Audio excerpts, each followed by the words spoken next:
You are listening to the Pacers Report with Mike Rich every week on the Central Indiana Sports Report.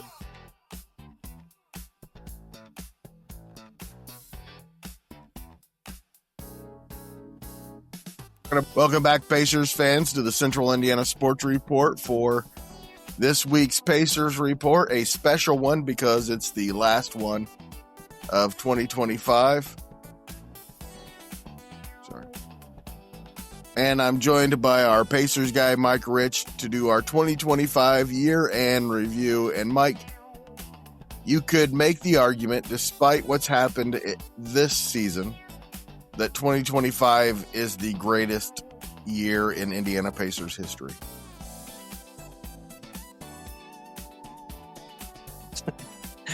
Yes, that's hard to say right now, but it's easy to forget how great the first 6 months of 2025 were after what we've seen over the last 3 months.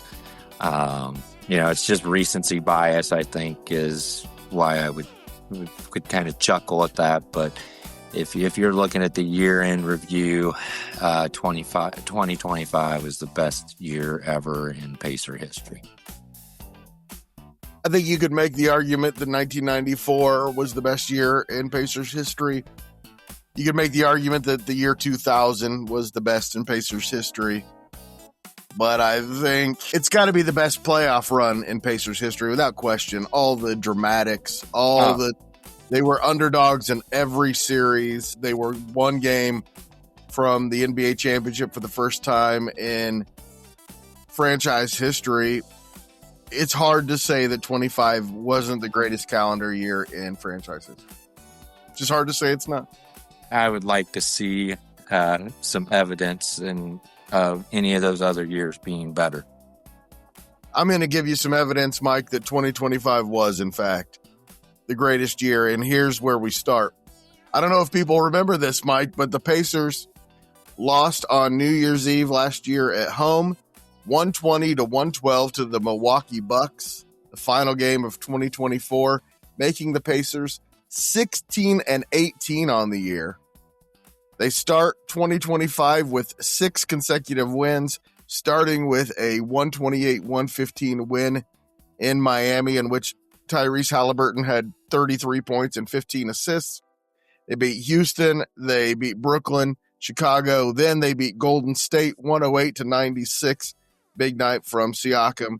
And then they go to Cleveland and win by 15 points to cap off a 6-game winning streak to start 2025. And that's really where it began. January of last year is where it all began. And looking at 2026, I'm hoping that we don't have the same type of run. I hope not, too. Mike, next week, you and I will talk about what to expect in 2026 and all the exciting things that are ahead in 2026. But you're right.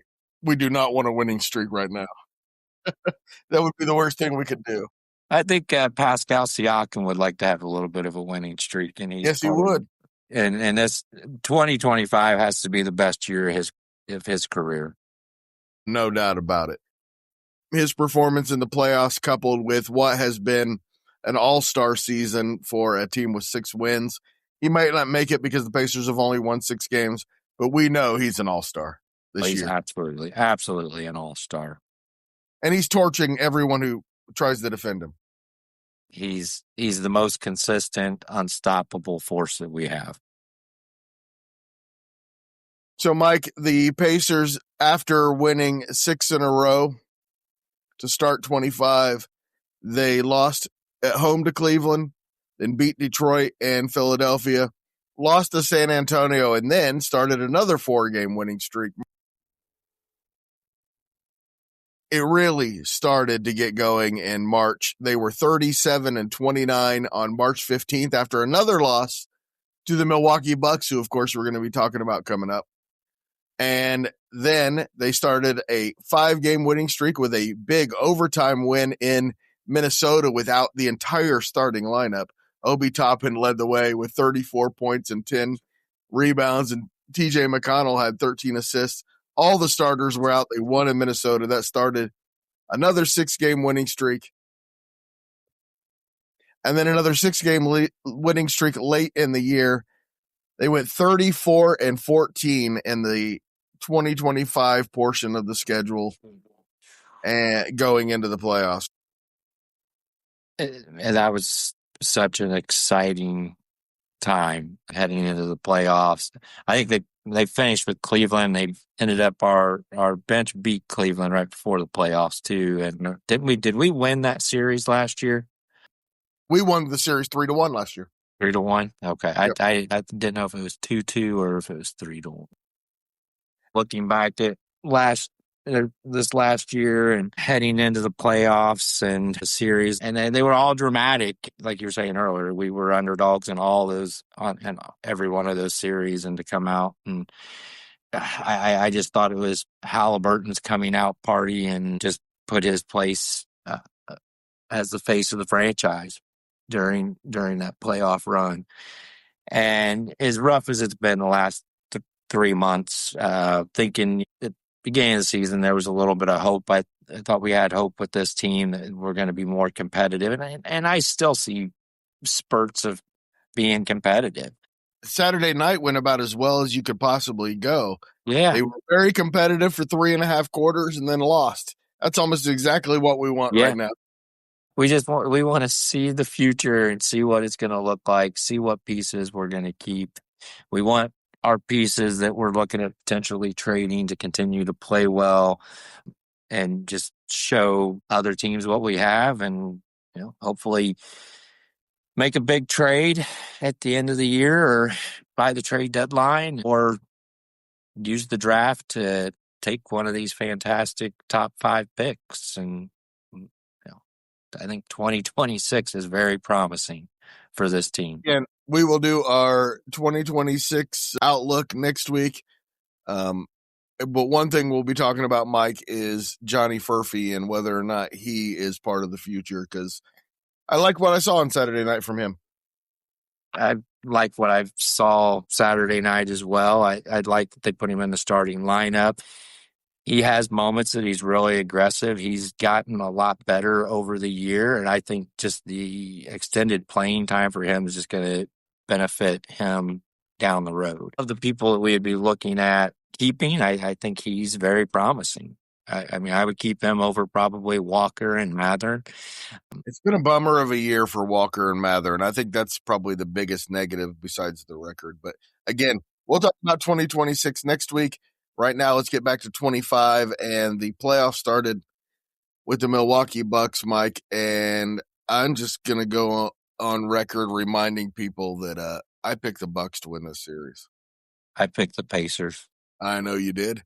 I think I was the only person who picked the Bucks, and man, was I wrong.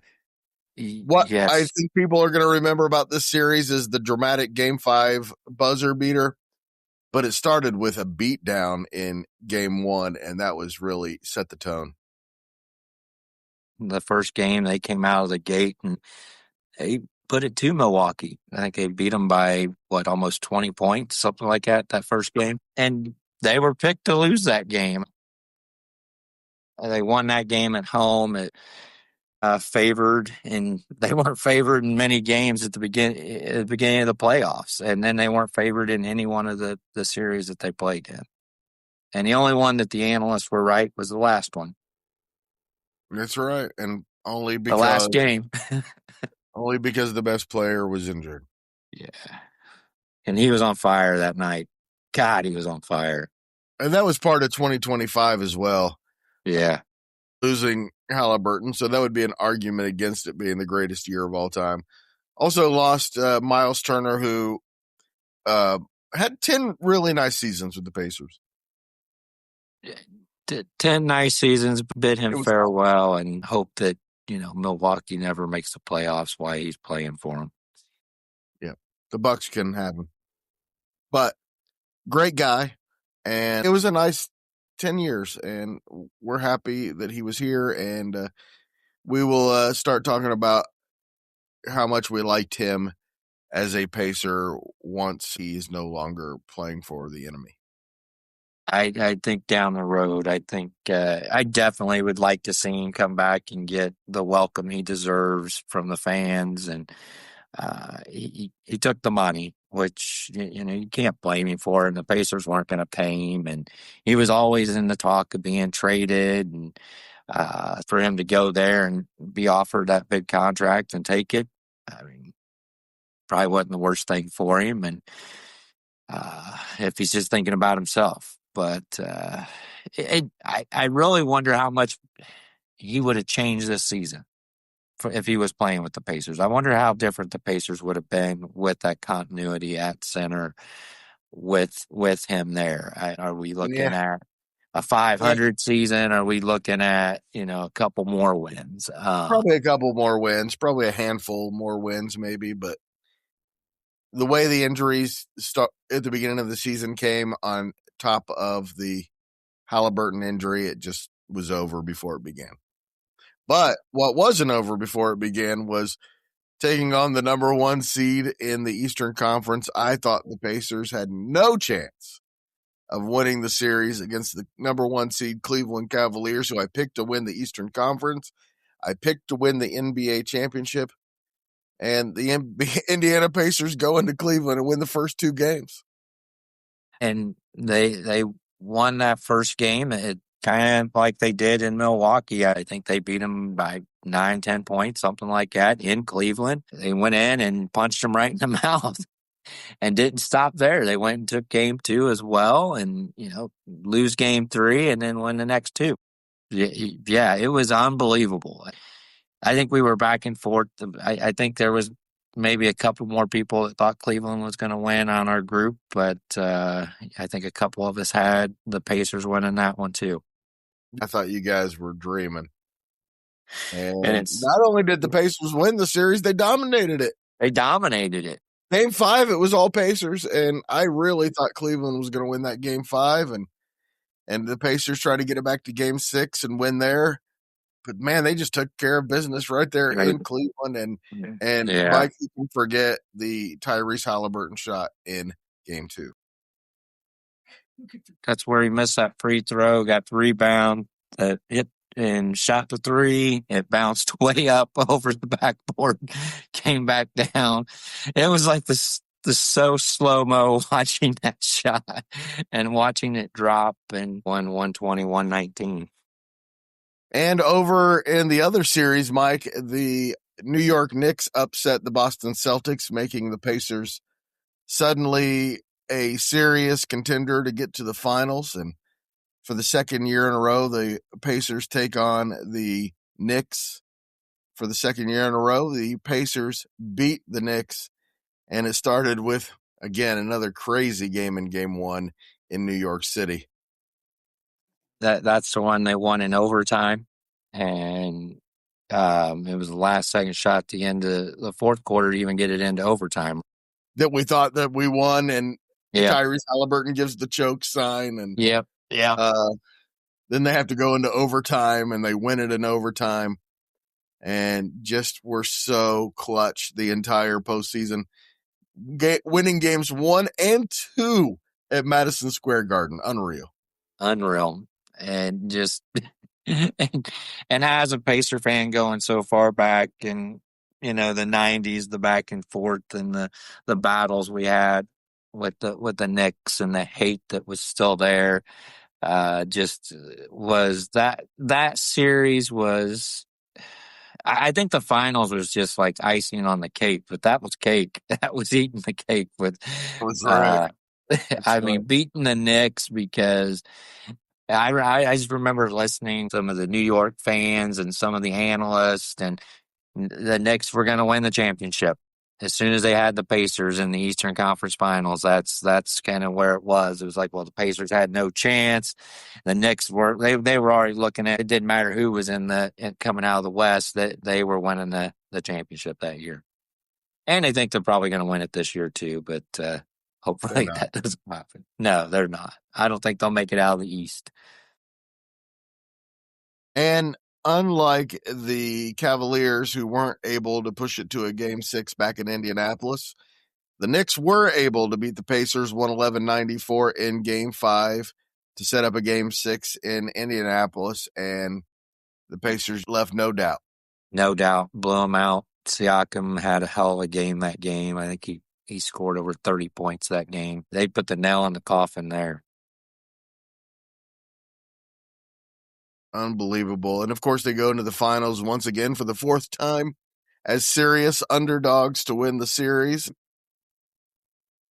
To be clear, I did pick them to beat the Knicks once they got to the Eastern Conference Finals, so I did not pick against them in all 4 rounds. You didn't. But I did not think they could beat the Oklahoma City Thunder, and they come out of the gate and win game 1. It was a game they looked like they had no business winning. They make a run at the end, and once again, Tyrese Halliburton with the big shot to win it. Big shot, 1 point game, 1 point win.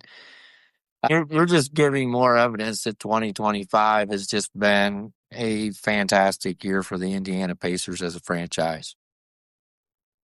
Just remembering and going back and just talking about this I think that's what gave us so much hope at the beginning of the series or beginning of the season. We thought that the Pacers were still going to be a very competitive team and potentially get into the playoffs. And Mike, as we saw on opening night in the game against the Oklahoma City Thunder, when they had everybody they expected to have this year, they were competitive, and they started 0-7, but there were 4 games in that stretch where they were really competitive against good teams, and we thought we had something, and then Nembhard gets hurt.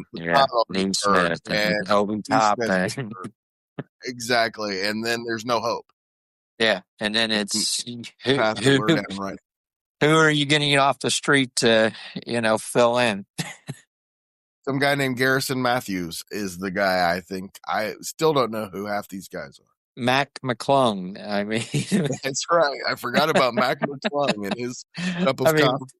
And now we got Micah Potter, who has never played an NBA game until he came to the Pacers. Next. So back to the finals, Mike. The Pacers did win game 3, started giving us a lot of hope. And then the Thunder counter punched with blowout wins in games 4 and 5. The Pacers come home in game 6 and get a big 19-point win to get to the final game of the NBA season for the first time in franchise history. What a run, Mike. What a run. Game 6 broke me financially. But going to that game last year was one of the best feelings that I've ever had in my life, other than marriage, children, all the important things in life. But that was one of the highlights of any game I've ever been to. That definitely was the best. And the way we won that game and the way the Oklahoma City fans walked away from that, because I had a couple Oklahoma City fans sitting pretty close to me that game, and was very happy to see them walk out before the end of the game. That was the goal. To get it to game 7 against the best team in the NBA was for a team that was not supposed to be there in the first place. Just fantastic for our fans. And then Sunday, June 22nd, 2025, Mike, the first Game 7 in NBA Finals in Pacers history. Tyrese Halliburton comes out on fire. The score is 11-11, and then it happened, and the moment it happened, we all knew. Yeah. It was a sick feeling, wasn't it? It was a sick feeling in the stomach. It was... You think about it right now, and it's just kind of you're scratching the surface of trauma. That's right. Because it takes you right back to that moment, and him just beating on the floor, and you knew it. You knew it as soon as he made that move and he took that step, and you just saw it, and then you just see him drop, and it's just like and even in Oklahoma seeing it, and the other players seeing it, you could just tell it was hard for all of them. And I don't know if people remember this, but that happened in the first quarter. The Pacers still led 48 After to 40, halftime. game 7 of the finals. And I tell you, my Pacers were ahead, and we were in the field house in Indianapolis watching the game on the big screen, and the tension, it still felt like people didn't believe they were going to win that game without Halliburton. And Oklahoma came out in that third quarter and told you why they weren't going to win it. They outscored them 34-20 that quarter. And won the NBA championship, their first one in Oklahoma City franchise history. They also won one in 1978 in Seattle, but nobody cares about that. The Pacers still, without an NBA championship, of course, 3-time ABA champions, and we will never forget that, but still waiting for that NBA championship. We thought it was going to be 25. It just wasn't quite. It's delayed 2 years. That's right. Just delayed 2 years. I like that confidence, Mike. I do have confidence, and it's going to be interesting to see what direction they go. It is. Any concern that the Pacers did a lot of their damage with their style in 25, and now everybody's copying them?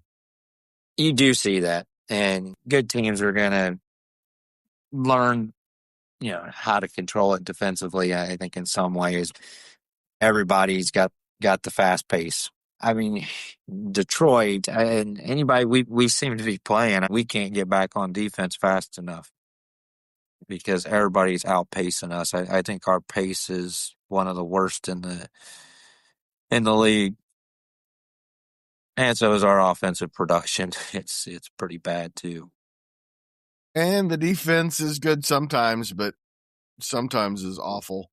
It's and awful. That's what you're going to get when you're playing guys you've never heard of. So, yep, it only takes some of those professionals that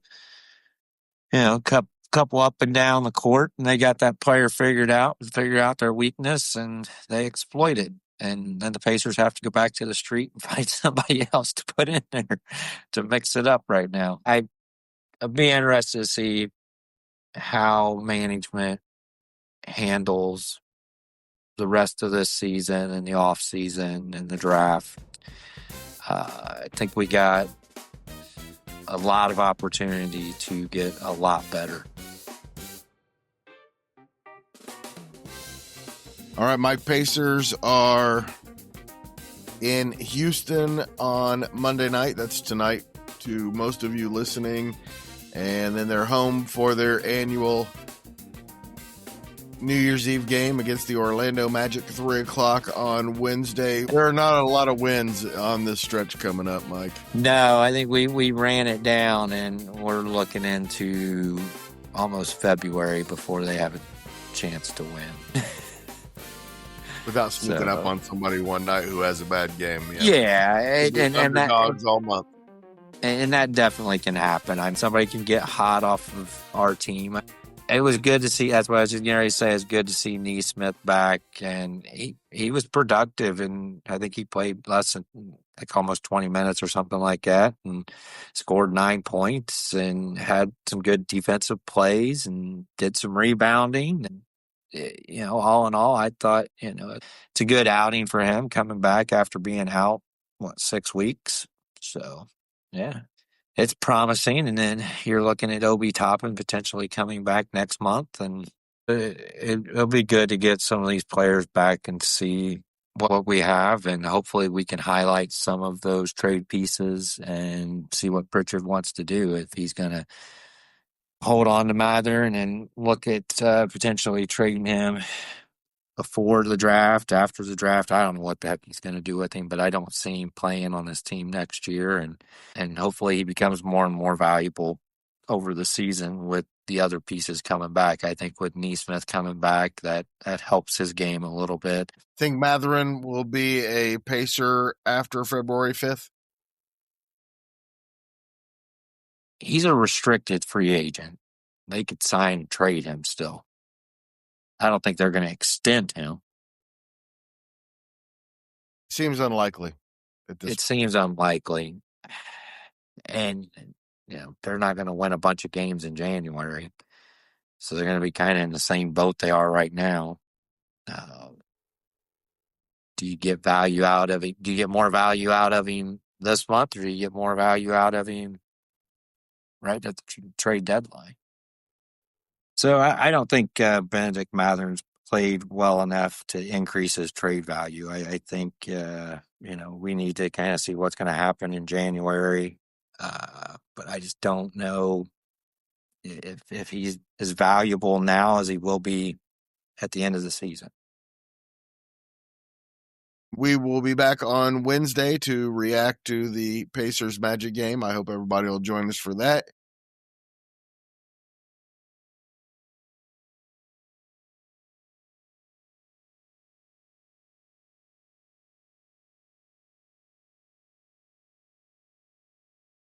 Central Indiana Sports Report is a product of ITG Media, and I love Susie.